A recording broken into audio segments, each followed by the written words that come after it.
itu selalu ada di dalam hadirat Tuhan. Roh Kudus, Engkau memberkati setiap kami dengan hati yang lapar dan haus untuk mengalami dan menikmati hadirat Tuhan di dalam setiap hidup kami, sehingga kami boleh melihat kuasa hadirat-Mu, kuasa penyertaan-Mu itu nyata di dalam setiap hidup kami, sehingga dunia boleh tahu bahwa Tuhan yang kami sembah di dalam Yesus Kristus adalah Tuhan yang hidup. Engkau memberkati umat di dalam nama Tuhan Yesus. Biarlah kiranya kuasa kesembuhan bekerja di dalam setiap hidup kami. Kesembuhan bekerja baik secara rohani, jasmani maupun secara ekonomi. Dan biarlah kuasa kesembuhan itu memulihkan keadaan kami di bulan Juli ini. Dalam dan demi nama Yesus berdoa dan mengucap syukur. Haleluya. Amin. Silakan. Shalom. Ya. Puji Tuhan. Selamat datang. Siapa? Dian. Iya, Dian sama ibunya. Tuhan Yesus memberkati ya. Senang walaupun kelihatannya beberapa saat, tapi tetap berikan waktu dan kesempatan untuk boleh berkumpul, bertemu dan beribadah bersama-sama dengan kita. Kamu tetap melayani di Palembang, Pak? Tuhan berkati. Ibu tetap setia ibadahnya kan di sana ya? Oh, puji Tuhan. Tetap semangat ya. Tuhan Yesus berkati. Sama kau sama Cik yang dari Bandung. Baru tiba hari ini.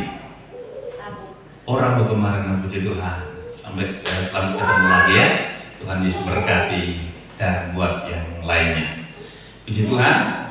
Hari ini saya terus terang berada di dalam dua persimpangan untuk menyampaikan firman Tuhan.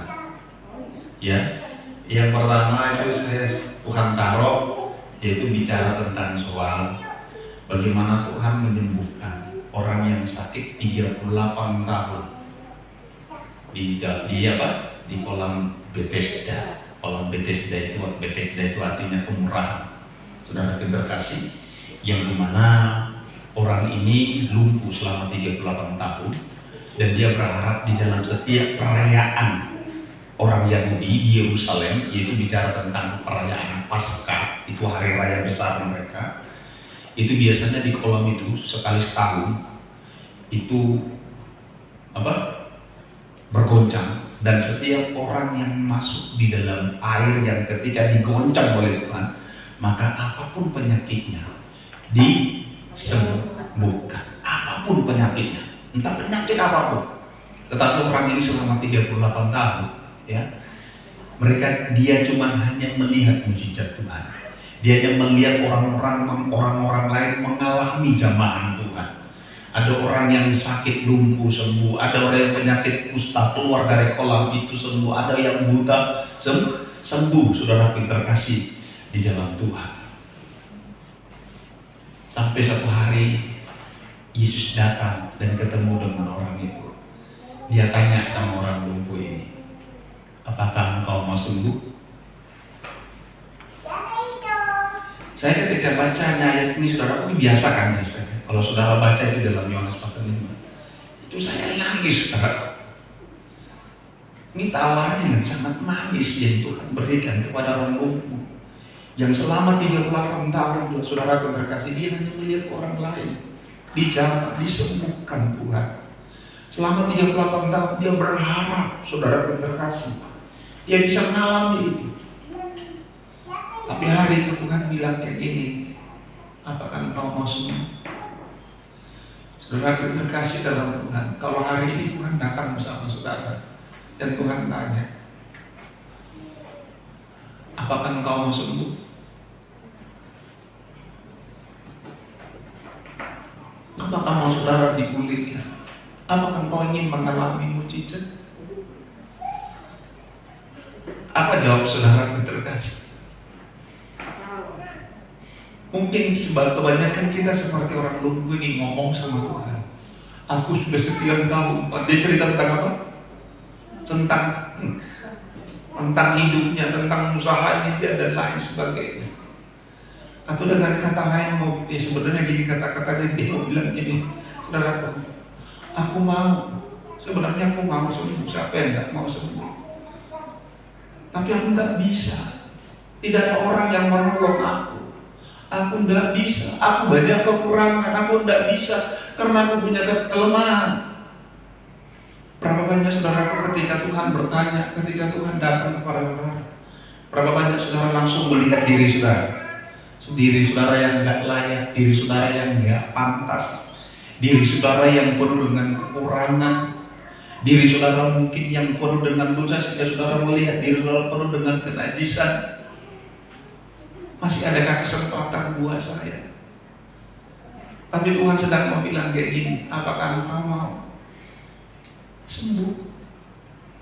Dan saudara, kalau saudara baca itu nanti, orang mempunyai ada bilang nggak? Ada kasih jawaban nggak? Ayah aku masuk badan nggak? Nggak ada, saudara. Kasih dia yang ada ngomong. Nggak ada bilang saudara.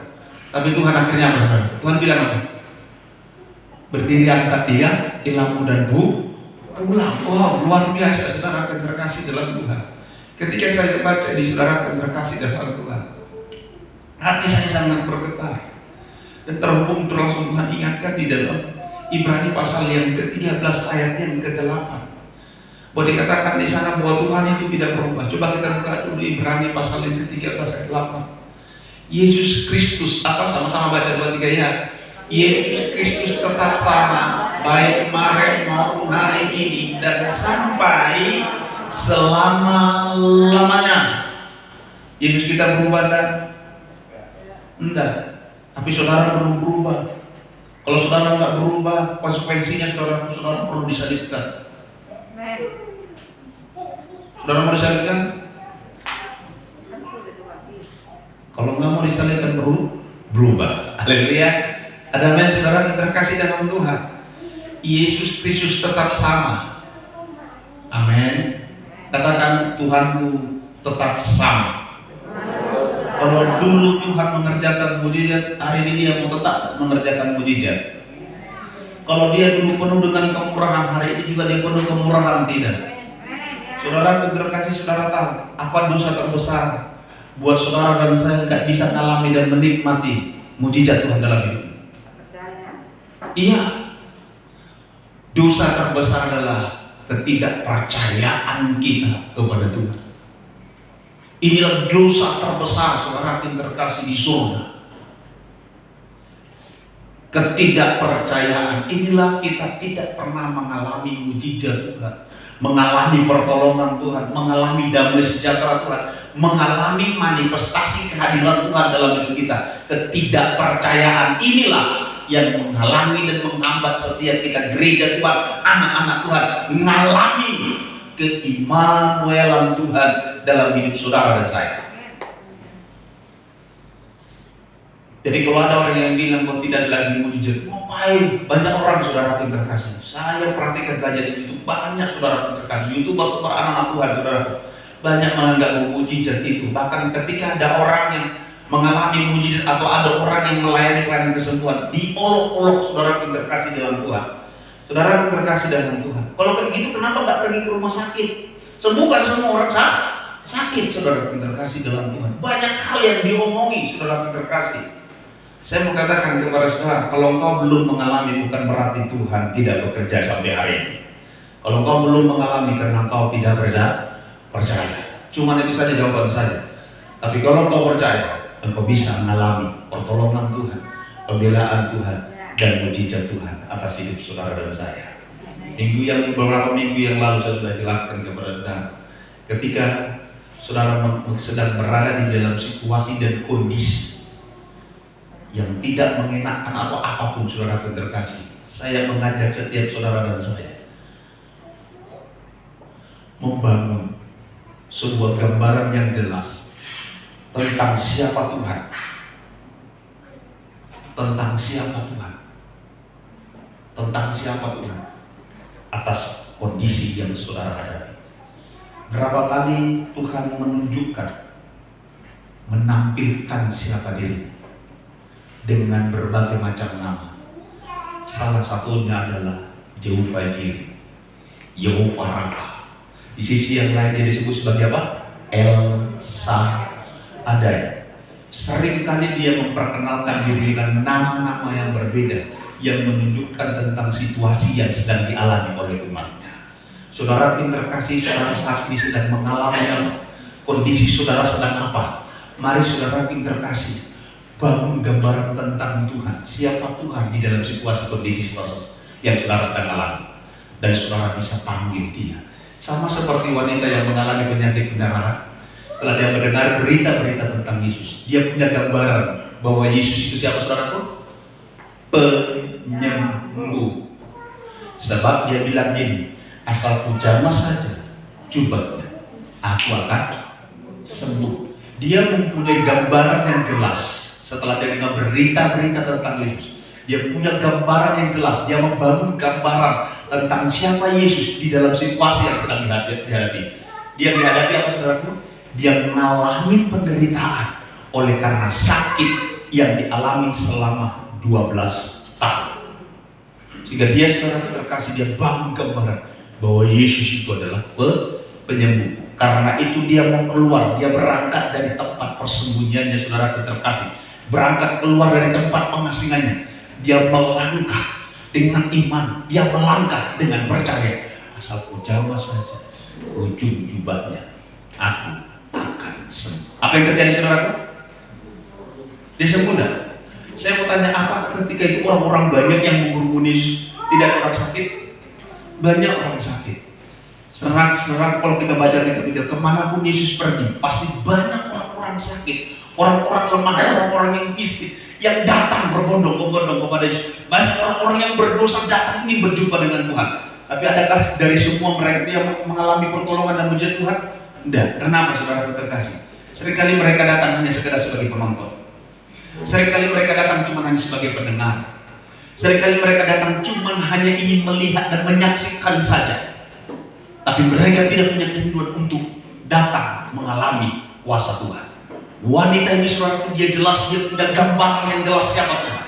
Sehingga saudara yang terkasih, ketika dia datang menghampiri Tuhan, dia punya gambaran yang jelas siapa Tuhan. Yaitu Tuhan adalah penyembuh. Ketika saudara datang kepada Tuhan, ketika saudara berdoa kepada Tuhan, apakah saudara sudah punya gambaran yang jelas tentang Tuhan? Atau saudara cuma sekedar berdoa saja?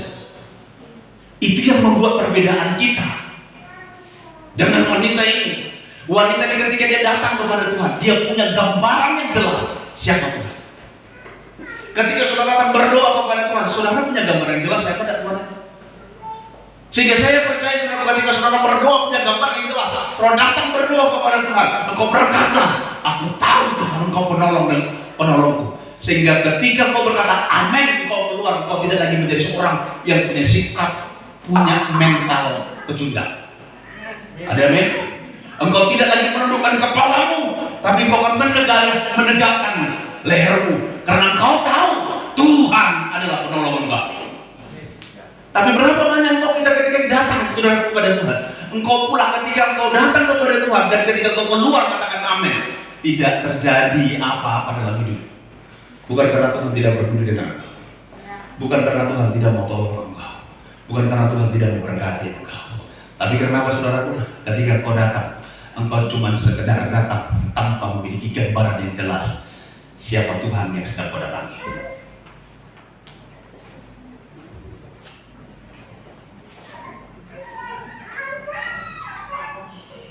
Ketika saudara datang beribadah kepada Tuhan, saudara punya gambaran yang jelas untuk siapa datang saudara beribadah. Ketika saudara berdiri di tempat ini, engkau melayani, engkau punya gambaran yang jelas, engkau sedang melayani siapa. Ketika engkau nanti menerima perjamuan kudus, apakah saudara punya gambaran jelas? Jamuan kita ini jamuan apa? Apakah saudara punya gambaran yang jelas tentang itu? Sehingga percaya, saudara terkasih, ketika engkau menerimanya, engkau makan dan minum, dan kuasa Tuhan bekerja di situ. Haleluya. Saya percaya, saudara, kalau punya gambaran yang jelas siapa yang kau layani, ketika kau berdiri, ketika kau melayani tempat ini, kau punya sikap yang benar melayani itu Tuhan, bukan sekedar engkau berdiri dan melayani. Sehingga saudara terkasih, kita bisa mengalami apa? impartasi kuasa Tuhan tidak terjadi. Haleluya. Ada men? Jadi saudara terkasih, setiap kita mari belajar mempunyai gambaran yang jelas seperti wanita ini. Jadi saya mau katakan kepada saudara terkasih dalam Tuhan, Tuhan tidak pernah berubah. Dulu, sekarang, sampai selama-lamanya. Saudara berdua punya gambaran yang jelas tentang siapa itu Tuhan yang kau percaya. Jadi kalau saudara nanti mulai berdoa, berdoalah dengan gambaran yang jelas siapa Tuhan saudara. Ada men? Lihat, apapun di masalah saudara, punya gambaran yang jelas. Dan kau lihat apa yang terjadi ketika dia menjamah, ada kuasa Tuhan bekerja dan dia sembuh. Tuhan tanya, siapa yang menyentuh aku? Heran tak? Ini kan pertanyaan yang konyol, maka dijawab juga dengan konyol sama murid-murid. Kamu tahu gitu banyak orang di sini. Kok tanya siapa yang menyentuh aku? Pertanyaan konyol kan? Tapi kenapa Tuhan bertanya? Karena Tuhan tahu ada kuasa tanpa sepengetahuannya, tanda kutip gitu ya, tanpa sepengetahuan atau tanpa seizinnya, tanpa sekontrol dia, ada kuasa Tuhan yang keluar dari dirinya. Saya mengatakan kepada saudara yang terkasih di dalam Tuhan, saya mengatakan kepada saudara, bukan bagaimana caranya kau berdoa, dan bukan karena siapa pendeta yang mendoakan engkau kuasa Tuhan mengalir bekerja dalam hidup, tapi bagaimana kau punya gambaran yang jelas siapa Tuhan ketika kau datang mengambil dia. Haleluya. Maka saya percaya ada kuasa Tuhan bekerja atas itu. Bukan karena alat musuhnya, bukan karena disetting, bagus hingga perasaan kita dimainkan. Saudara, bukan karena itu, tapi karena imanmu surga tertarik. Karena imanmu yang akan menarik kuasa surga datang kepada dirimu dimanapun kau berada. Oleh karena itu kita diberkati bukan karena tempat. Haleluya. Bukan. Engkau diberkati bukan karena posisimu atau apapun pekerjaan. Engkau diberkati karena kau percaya kepada Tuhan yang adalah pemilik dan sumber berkat itu. Sehingga kemanapun kau pergi, apapun kau kerjakan, kau lakukan, berkat Tuhan datang mengejar buatan kau. Tepuk tangan buat Tuhan. Khotbah yang kedua. Saya diingat saya berada dalam pertimbangan jalan. Jadi satu dalam tempo setengah jam ini saya khotbahnya dua saudara terkasih dalam Tuhan. Khotbah yang kedua saudara itu yang terakhir ini kata waspada dalam Matius pasal yang ke-7 ayat 15. Ini saudara yang terkasih di dalam Tuhan. Ini Tuhan taruh buat saya, saudara terkasih, tadi malam tadi ada pas mau tidur, saudara ya sudah tidur lagi kita kata istri saya gitu ya kita ketika tidur aku mimpi itu kayak jangan mimpi ini waspadalah ini kayak pesan Bang Nabi. Ada pesan Bang Nabi gimana? Waspadalah karena kejahatan bukan karena yes pelaku, tapi karena ada kesempatan bukan itu, tapi bukan waspadalah. Apa itu Tuhan? Waspadalah. Terus aku ingat, kata ini ada terdapat dalam Matius pasal 7 ayat 15. Karena sebelumnya ketika saya kunjungan pada sempat ada bicara dengan orang yang kita kunjungi, bicara tentang apa yang terjadi saat ini. Dia bilang gini, Pak, saya ini, dia bilang kayak gini, kalau saya di Metro saya beribadah di tempat ini, tapi kalau saya di Jakarta saya di GBI Nahil, dia bilang. Dan ketika saya di sini Pak Kuliah, dia bilang, saya tidak pernah, dia bilang ini, saya tidak mau dengar apa dari orang lain lagi. Kalau umpamanya, kalau di Amerika kan ada Senin, Rabu, Jumat, itu saudara terkasih. Dia selalu dengar dari situ. Pak, saya nggak pernah mau dengar, karena dia bilang gini, saya mau dengar satu dari sumber saja, supaya saya tidak, karena banyak dari luar sana bilang A, B, dan C.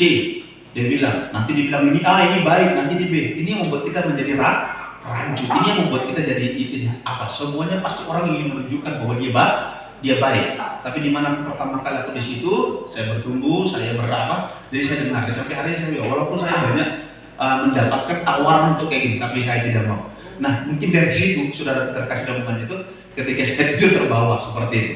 Nah, saudara terkasih dalam Tuhan, coba kita buka dulu Matius pasal 7 ayat 15, dikatakan di sana, waspadalah terhadap apa Bapak Ibu? Nabi palsu yang datang kepadamu dengan apa? Menyabar seperti domba, tetapi sesungguhnya mereka adalah serigala yang buas. Perhatikan saudara, waspadalah terhadap nabi-nabi palsu yang datang. Nanti itu ada sinkronisasi dalam ayat 21, 22, dan 23. Tidak semua orang yang berseru-seru mengambil nama Tuhan pada segala macamnya. Tapi dulu pernah dikhotbahkan. Tapi ini mau sampaikan, waspadalah. Artinya apa waspada? Kita perlu hati-hati terhadap siapa? Terhadap nabi-nabi palsu yang datang. Nah, saudara, kenapa dipakai di sana yang menyamar seperti domba, tapi sungguhnya mereka adalah serigala yang buas? Tuhan memberikan sebuah gambaran. Gambaran apa? Tentang pengembalaan. Ya, saudara, nabi itu bicara tentang pemimpin. Benar nggak? Nabi itu bicara tentang pemimpin. Sedang domba-domba itu adalah umat atau jemaat orang Israel. Nah, saudara pun terkasih di dalam Tuhan, tapi domba, gembala nabi palsu atau pemimpin palsu, dia dikatakan menyamar seperti domba. Saudara tahu domba itu gimana?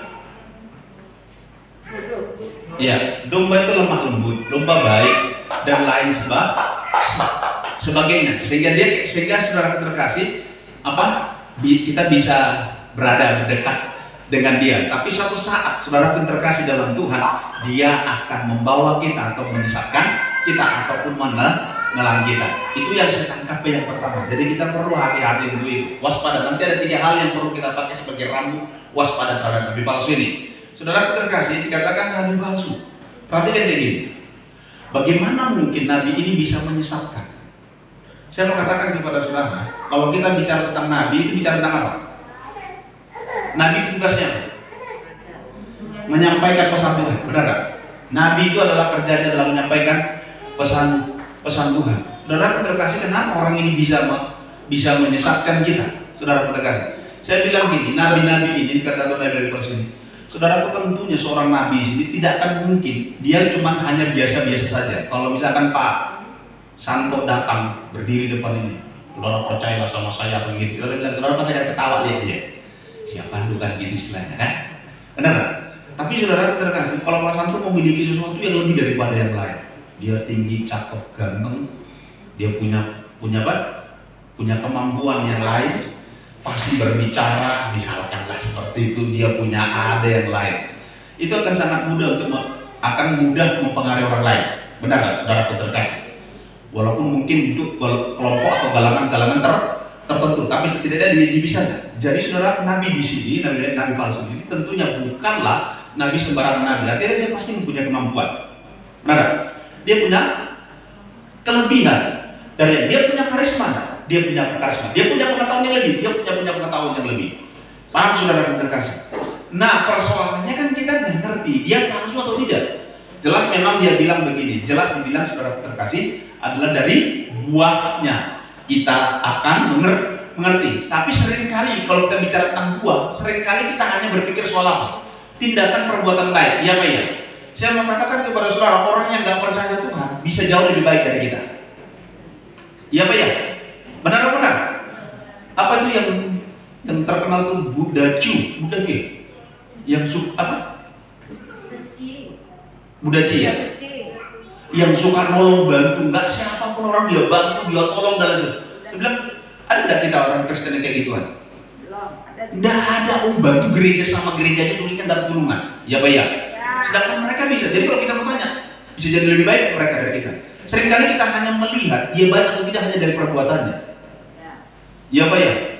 Kalau saya mau tanya, kalau kita lihat Yesus itu, lihat dari perbuatan Yesus pantas nggak kalau kita sebut sebagai guru, sebagai Tuhan? Kalau lihat perbuatannya, kalau saudara baca baik Alkitab, ada beberapa kali Yesus itu, kalau dalam tanda kutip agak sedikit kurang ajar, ngomong sama mamanya, siapa ibuku? Siapa saudara? Kadang dia bilang, lagi di kolom berdiri tercatat orang, Pak Yosef, itu ada bapakmu. Siapa memang mamaku? Jawab kurang ajar banget itu orang. Benar? Iya Pak ya, saudara terkasih. Ada orang yang minta tolong dia, Pak Yosef. Ini ada yang sekarat keluarga, ada adikku sudah sekarat, tolong bantu Pak Yosef doakan dia segala. Saudara, seharusnya apa yang harus kita lakukan? Kita pergi dan segera. Ini tahu tidak Yesus ngapain? Malah Yesus sengaja ngulur-ngulur waktu. Ngerti tidak? Itu pasti keluarga bilang, kurang ajar banget Yesus itu ya. Sementara kita butuhkan dia malah bukan segera. Akhirnya sampai saudaranya meninggal. Namanya siapa? Lazarus. Saudara terkasih dalam Tuhan. Yang lain lagi saudara lihat. Dia marah loh sama si Petrus. Ngeri kali marahnya. Dia bilang apa si Petrus? Setan. Ngerti tidak? Kalau saudara cuma hanya lihat seperti kayak gitu, saudaraku, Banyak kita bilang gini, nggak sih, nggak mungkin lah Yesus sebagai manusia suci harus ngomong aja kayak gituan. Oh, ngomong sama imam-imam lagi, orang Farisi, orang ahli Taurat. Dia ngomong apa sama mereka? Udah, orang munafik kau. Ngeri banget kau, saudara. Nggak hormat sama pemimpin, benar? Kalau kita saudara cuma hanya pilih-pilih aja seperti itu, kita menganggap bahwa Yesus itu bukanlah manusia. Ngerti tidak, saudara terkasih? Kalau cuma hanya sekedar saudara pilih-pilih seperti itu, berapa banyak kita lihat dari bangsa cuma hanya lihat dari buahnya, bukan sekedar soal perbuatan baik atau tidaknya. Tapi saudara perhatikan, nabi palsu. Nabi tugasnya apa baik? Menyampaikan apa yang menjadi pesan Tuhan. Jadi saudara bisa lihat dari mana? Dari isi pesannya. Buah dari pesannya saudara. Itu yang saudara lihat. Nah, ada 3 hal saudara terkasih yang mau sampaikan supaya jemaat bisa mengerti dalam mana. Ini pesannya ini persis tidak seperti yang Tuhan mau. Saudara juga kalau belajar, saudara bisa ngerti. Tapi saya mau ngajar kepada saudara, ada 3 hal untuk saudara bisa mengetahui apa yang dipesan Tuhan atau tidak. Ini nabi yang benar atau nabi yang palsu, saudara terkasih. Yang pertama, pesan yang disampaikan seorang nabi itu adalah kabar baik. Katakan kabar baik. Kabar baik itu apa? Ini Injil. Kalau bicara tentang Injil, itu bicara tentang kabar baik. Kalau bicara tentang Injil kabar baik, itu isinya apa? Isinya tentang Yesus. Saudara terkasih, perhatikan khotbahnya. Apakah dia selalu menceritakan tentang Yesus, meninggikan Yesus, mempermuliakan Yesus? Apa yang sudah diperbuat, dilakukan oleh Tuhan Yesus? Saudara terkasih, siapa Yesus itu? Saudara tahu siapa Yesus? Sehingga saudara bisa ketahui ini pesan ini nabi palsu atau nabi benar ya? Pesannya benar atau tidak ya? Dia menyampaikan tentang Injil. Injil itu bicara tentang apa? Tentang kabar baik. Dan kabar baik isinya itu selalu berbicara tentang Yesus. Dan saudara tahu siapa Yesus itu? Coba saudara. Dan saudara bisa temukan benar tidak diapakan dia. Coba buka Yohanes pasal 1 ayat 14. Firman itu telah menjadi manusia dan diam di antara kita, dan kita telah melihat kemuliaannya. Itu kemuliaan yang diberikan kepadanya. Kemuliaannya itu adalah kemuliaan Bapa yang telah diberikan kepadanya atau anaknya. Sebagai anak tunggal Bapa. Perhatikan saudara, sama-sama kita baca 2-3 ya. Penuh kasih karunia dan kebenaran. Amin. Jadi Yesus itu adalah apa saudara? Orang yang penuh dengan kasih karunia dan kebenaran. Ayat 17. Ayat 17. Sama-sama 2-3 ya. Sebab hukum Taurat diberikan oleh Musa, tapi kasih karunia dan kebenaran datang oleh Yesus Kristus. Siapa Yesus? Yesus adalah kasih karunia dan kebenaran. Jadi saudara perhatikan, nabi palsu atau nabi yang benar, lihat apa pesannya. Dia menceritakan tentang kasih karunia, apakah juga dia menyampaikan tentang kebenaran. Jadi kebenaran dan kasih karunia itu bukan pengajaran. Kebenaran dan kasih karunia itu adalah pribadi, yaitu Yesus Kristus sendiri. Amin. Itulah Injil, itulah kabar baik. Bukan hukum Taurat, saudara terkasih dalam Tuhan. Tapi berapa banyak kita di mimbar-mimbar, saudara terkasih, kabarnya bukan kabar baik. Tapi kabarnya apa? Separuh baik, separuh ini tidak. Contoh. Tahun ini adalah tahun perkenanan Tuhan. Tahun ini Tuhan akan memberkati saudara kalau saudara hidup dalam berkat perkenanan Tuhan. Benar? Saya mau tanya, perkenanan itu sesuatu yang kau saudara usahakan atau adalah merupakan anugerah? Kalau bicara tentang perkenanan, itu biasanya datang terakhir, bukan di awal. Benar nggak? Kau punya usaha misyu ya? Apa? Misue. Jadi kalau bapak ibu mau beli misue, bukan datang ke bapak ini, datang ke mana? Toko. Saudara kita terkasih dalam Tuhan. Kan punya karyawan toh? Tentunya ketika karyawan mau direkrut jadi apa? Biasanya ada pelatihan. Kalau umpamanya di perusahaan besar itu 3 bulan. Training dulu loh. Nah setelah training nanti, kalau dia cocok, kita terima. Berkenan itu artinya apa? Sesuai, cocok, benar. Baru kita terima dia sebagai karyawan tetap. Perhatikan saudara terkasih. Perhatikan. Berapa banyak gereja nyampaikan ini tahun berkah, tahun perkenanan Tuhan. Jadi oleh karena itu saudara hidup dalam perkenanan. Hidup perkenanan A, B, C, D, E. Jadi dengan kata lain saudara, perkenanan adalah sesuatu yang saudara usahakan, bukan anugerah. Contohnya apa? Saudara rajin doa puasa, saudara rajin doa ikut puasa 40 hari, saudara sebegini, dan saudara diajarkan, dilakukan, didorong untuk melakukan A, B, dan C supaya saudara menerima perkenanan Tuhan sehingga di dalamnya ada berkat Tuhan. Ya apa ya? Itu bukan kabar baik. Perkenanan bukan sesuatu yang kau usahakan, tapi perkenanan adalah sesuatu yang Tuhan anugerahkan, Tuhan berikan kepada saudara.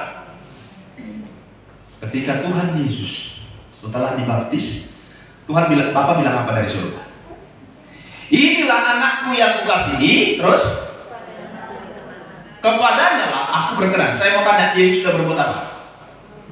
Dia belum berbuat apa-apa.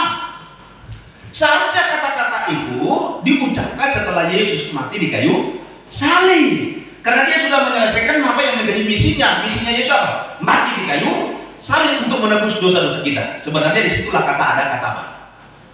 Kata aku berkenan. Tapi kenapa Tuhan dibikin? Saudaraku, justru karena kata-kata perkenan di awal lah yang membuat Yesus bisa berhasil naik di kayu salib.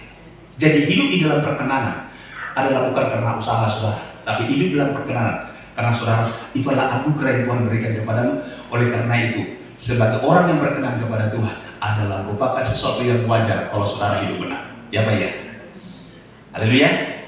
Ada amin? Saya mau tanya, kita disebut manusia karena kita karena bisa melakukan perbuatan manusia atau karena kita lahir sebagai manusia? Dia. Kenapa? Lahir? Iya, karena kita lahir sebagai manusia. Walaupun mungkin kita tidak bisa melakukan pekerjaan atau hal-hal yang dilakukan oleh manusia, kita tetap sebagai manusia enggak? Ada keluarga kita yang lumpuh, nggak bisa berjalan, mungkin tidak bisa mandi sendirian, dimandikan sampai dia tua. Apa dia tetap manusia? Dia tetap manusia. Saya mau katakan kepada saudara, ini adalah anak Tuhan yang diperkenan oleh Tuhan. Walaupun mungkin kita sering gagal jatuh bangun di dalam hal yang lain, itu tidak berubah pandangan Tuhan bahwa engkau adalah anaknya, bahwa engkau adalah orang yang berkenan di hadapan Bapa kita di surga. Tepuk tangan yang paling meriah. Sehingga saya mau katakan kepada saudara, di dalam situasi bagaimanapun tetap ada berkat Tuhan dalam hidupnya. Oleh karena itu, saudara pintar kasih, percayakan Tuhan. Kalau kau percaya, engkau melihat pertolongan dan mujizat Tuhan. Di dalam Roma pasal 10 ayat 17. Satu lagi, Roma pasal 10 ayat 17. Ayat 17. Roma pasal 10 ayat 17. Jadi iman timbul dari mana? Pendengaran. Dan pendengaran oleh firman. Firman bukan firman Allah, bukan firman Tuhan, tapi firman siapa? Firman Kristus. Jelas dikatakan di sana, saudara terkasih dalam Tuhan. Jadi iman timbul bukan karena kau dengar Taurat, bukan kau dengar dengan firman Tuhan katanya, tapi apa? Firman Kristus. Bicara tentang siapa? Bicara tentang Yesus. Inilah yang diberitakan oleh para rasul. Inilah yang diberitakan oleh gereja mula-mula yang disebut dengan Injil kasih karunia. Oleh karena itu, Paulus pernah berkata di dalam Roma pasal 1, 16 dan 17. Roma pasal 1. Sebab aku mempunyai keyakinan yang pokok dalam Injil, karena Injil adalah kekuatan Allah yang menyelamatkan setiap orang yang percaya. Pertama-tama orang Yahudi, tetapi juga orang Yunani. 17. Sebab di dalamnya nyata kebenaran Allah yang bertolak dari iman dan memimpin kepada iman, seperti ada tertulis, orang benar akan hidup oleh iman. Haleluya. Amin. Rasul Paulus mempunyai keyakinan yang sangat pokok yang tidak mungkin dapat digoyahkan, yaitu tentang keyakinannya bahwa Injil adalah Injil yang mampu menyelamatkan setiap saudara dan saya. Haleluya. Mau diberkati? Percaya. Haleluya. Saudara berdoa, saudara baca firman Tuhan, saudara beribadah, saudara melayani, bukan supaya saudara diberkati. Ada amin? Tapi itu adalah sesuatu hal yang biasa dilakukan sebagai orang-orang percaya kepada Tuhan. Amin. Pak saudara kita kasih. Jadi waspadalah. Kalau ada orang yang nabi-nabi atau siapapun yang menyampaikan kebenaran firman Tuhan yang bukan menyampaikan Injil, saudara perlu tidak menyendengkan telinga untuk mendengarkan orang seperti ini. Haleluya. Amin. Syarat cuma saudara dapat diberkati cuma satu, saudara percaya atau tidak, itu aja sih. Haleluya. Yang kedua, perhatikan ini. Waspadalah terhadap bahasa. Perhatikan yang kedua. Apakah pesan yang disampaikan adalah pesan yang seperti apa yang menjadi kerinduan Tuhan, yaitu hidup di dalam kasih. Kasih yang bagaimana? Bukan kasih yang seperti di dalam Matius pasal yang keberapa yang dikatakan, Matius pasal berapa dia? Kasihlah Tuhan Allahmu dengan segenap hati, segenap jiwa, segenap kekuatanmu. Pasal 22 ya. Nah, pasal 22 ayat yang ke berapa ya? 39 mulai dari situ. Bukan itu. Ketika Yesus mengucapkan itu, ada orang yang bisa mengasihi apa? Sesamanya manusia dengan segenap hati, dengan segenap jiwa dan kekuatannya seperti dirimu sendiri, ada? Tuhan Yesus sedang ngomong kayak gitu kepada orang-orang Farisi. Dia sebenarnya sedang mau menghajar orang-orang Yahudi bahwa bohong kamu kalau kamu bisa mengasihi Tuhan dengan segenap hati dan kekuatanmu, dan bohong kamu bisa mengasihi sesama manusia seperti dirimu sendiri. Oleh karena itu engkau tidak layak sebenarnya untuk diberkati. Engkau tidak layak untuk bisa diterima oleh Tuhan. Oleh karena itu engkau butuh kasih karunia Tuhan. Jadi Tuhan sedang mengajarkan demikian, saudara. Terus bagaimana kita harus mengasihi? Ada tidak kasih yang disampaikan? Coba kita lihat di dalam Yohanes pasal 15 ayat yang ke-12. Inilah perintahku yaitu supaya kamu saling mengasihi seperti aku telah mengasihi kamu. Ukuran apanya? Ukuran kasihnya apa? Seperti Yesus mengasihi saudara dan saya. Saudara terkasih, apa bukti kasih Yesus buat saudara dan saya? Apa bukti kasih Yesus? Dia mati di kayu salib. Apa tujuannya kematiannya? Untuk menyelamatkan saudara. Pesannya saudara terkasih, kalau saudara perhatikan dan saudara lihat, pesannya yang disampaikan adalah hati yang penuh belas kasihan terhadap jiwa-jiwa.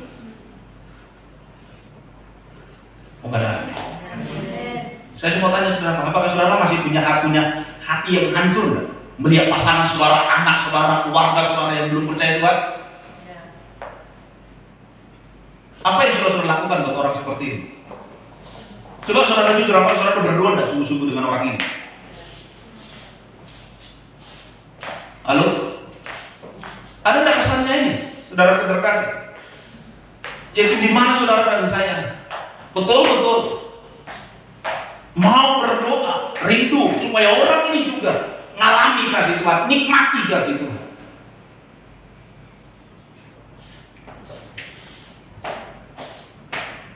Saya kemarin ngomong sama anak muda.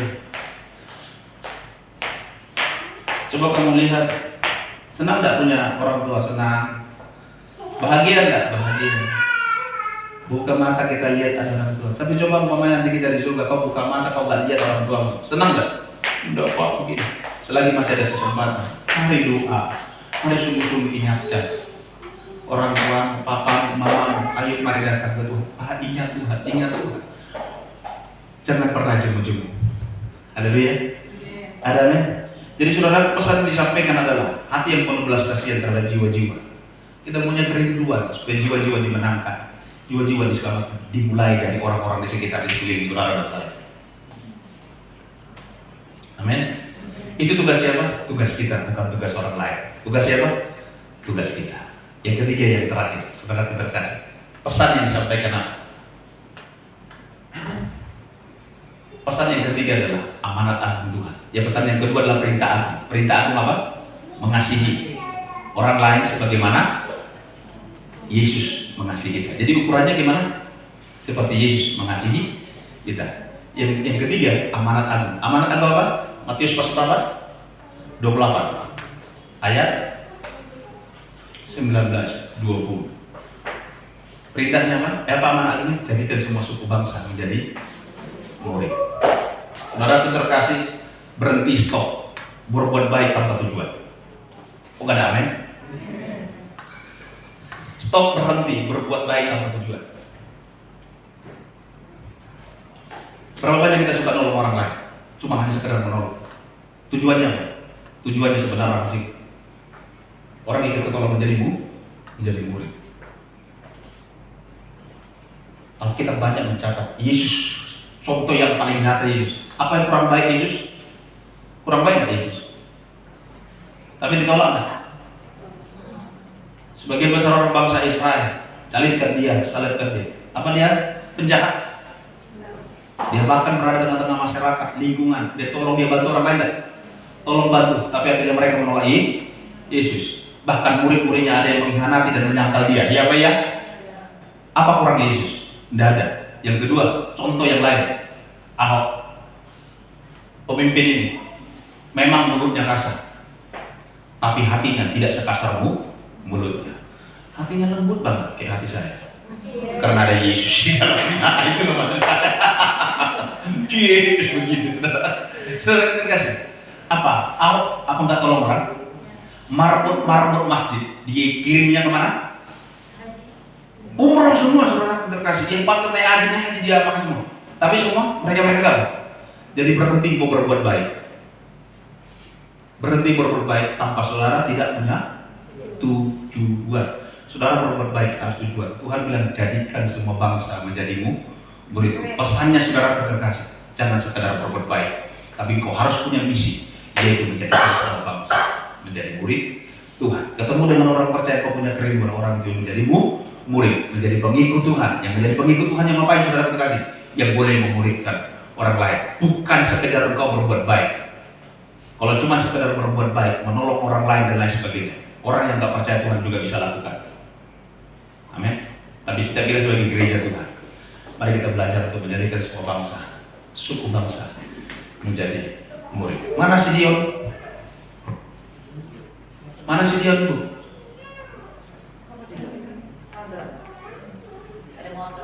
Nggak ada motor ya? Tadi ngomong, biar saya jemput. Nggak apa-apa.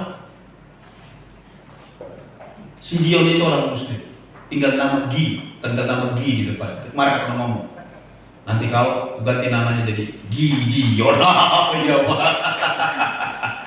Di kemarin di pemuda dia itu, saudara terkasih dalam Tuhan. Jangan cuma senang berhenti. Ibu cuma bisa nolong dia ya, kerja di tempat ibu. Tapi ibu juga punya kerinduan bagaimana orang ini bisa menjadi murid, supaya melalui dia orang lain juga bisa dimuridkan. Ada men?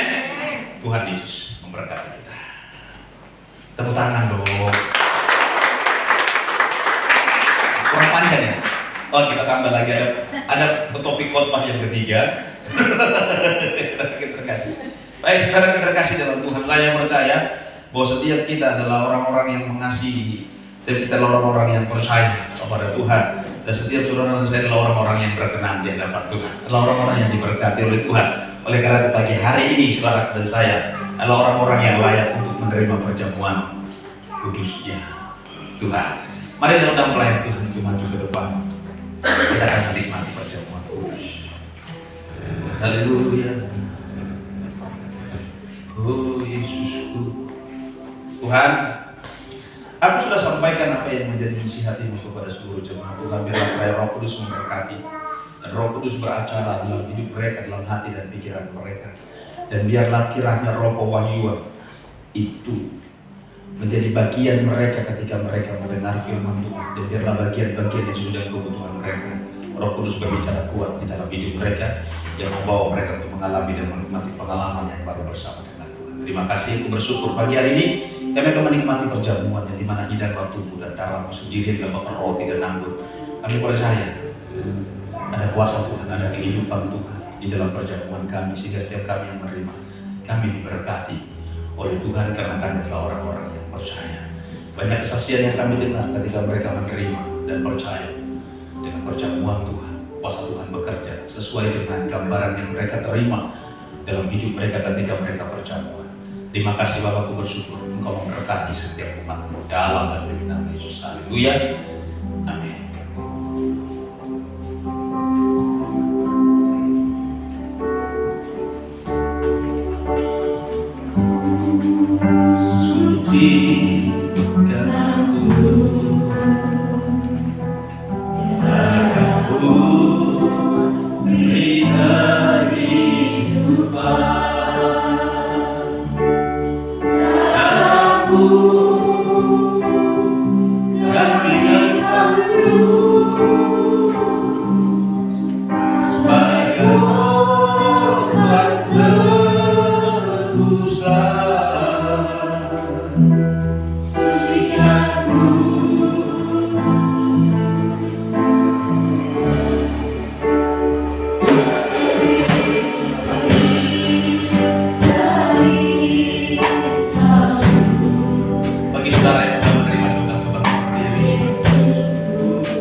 Ya, baik. Mari sebelum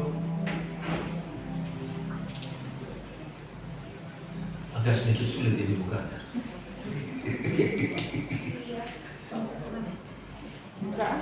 Saudara bisa luar biasa plastik itu.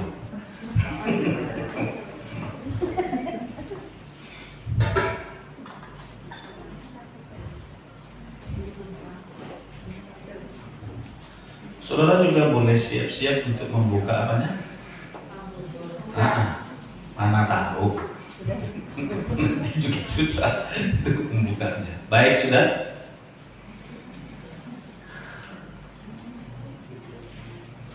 Mari angkat roti yang ada di tangan kananmu dan dengarkan firman Tuhan. Sebab apa yang telah kuteruskan kepadamu telah kuterima dari Tuhan, yaitu bahwa Tuhan Yesus pada malam waktu ia diserahkan mengambil roti, dan sesudah itu ia mengucap syukur atasnya. Ia memecah-mecahkan dan berkata, inilah tubuhku yang diserahkan bagi kamu, perbuatlah ini menjadi peringatan akan aku. Bukankah roti yang ada di tangan kanan kita ini adalah merupakan persekutuan dengan tubuh Kristus? Amin. Mari kita makan dalam nama Yesus.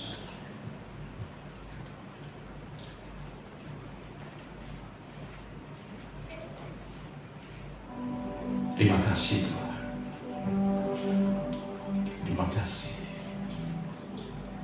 Terima kasih. Terima kasih. Bersyukur buat Tuhan. Terima kasih. Sekarang angkatlah ucapan syukur yang di tangan kananmu dan dengarkan firman Tuhan. Demikian juga ia mengambil cawan sesudah makan lalu berkata, cawan ini adalah perjanjian baru yang dimateraikan oleh darahku. Perbuatlah ini setiap kali kamu meminumnya menjadi peringatan akan aku. Bukankah cawan ucapan syukur yang ada di tangan kanan kita ini adalah merupakan persekutuan dengan darah Kristus? Amin. Mari kita minum dalam nama Yesus. Haleluya. Terima kasih Tuhan. Terima kasih Yesusku. Haleluya. Terima kasih. Terima kasih Tuhan. Oh haleluya. Terima kasih. Terima kasih. Kami bersyukur kepada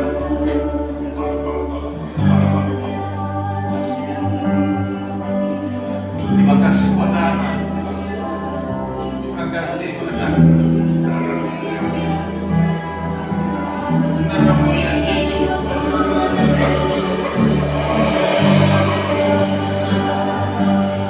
Terima kasih buat anak. Terima kasih.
puja dan puji bagi Bapa di surga dalam nama Yesus yang sudah hadir dan memberkati ibadah kami ini dari awal, pertengahan hingga pada akhirnya. Dan kami juga terus berdoa bagi bangsa, negara, dan kota kami serta para pemimpin kami, mulai dari Bapak Presiden sampai yang ada di daerah-daerah.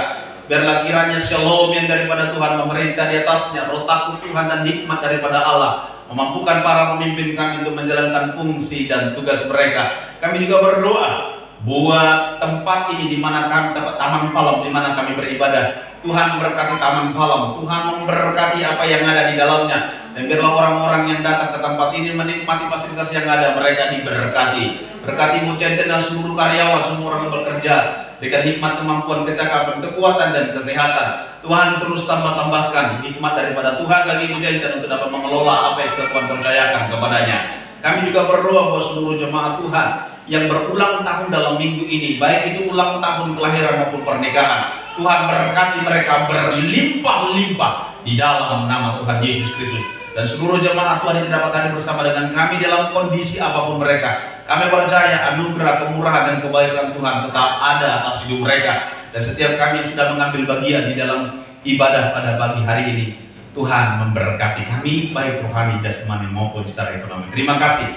Dan sebentar kami mau pulang. Kami mohonkan berkat-Mu bagi setiap kami. Mari Tuhan, angkatlah kedua tangan-Mu dan terimalah berkat Tuhan. Tuhanlah yang memberkati, melindungi, menjagai, menyertai keluar dan masuk. Tuhanlah yang buat engkau berhasil dan beruntung dalam segala usaha, pekerjaan, pelayanan, pendidikan, rumah tangga, dan juga dalam rencana-rencana ke depan. Tuhanlah yang menjauhkan engkau dan melepaskan engkau dari segala mara bahaya dan juga dari segala kedahsyatan malam. Damai, sejahtera, sukacita yang melampaui segala hal itu terus memerintah atas hati dan pikiranmu. Darah Yesus tutup bungkus dan menolong kau serta para malaikat Tuhan berkemah di sekelilingmu, menjaga, mengawali, bahkan turut membantu dan melayani.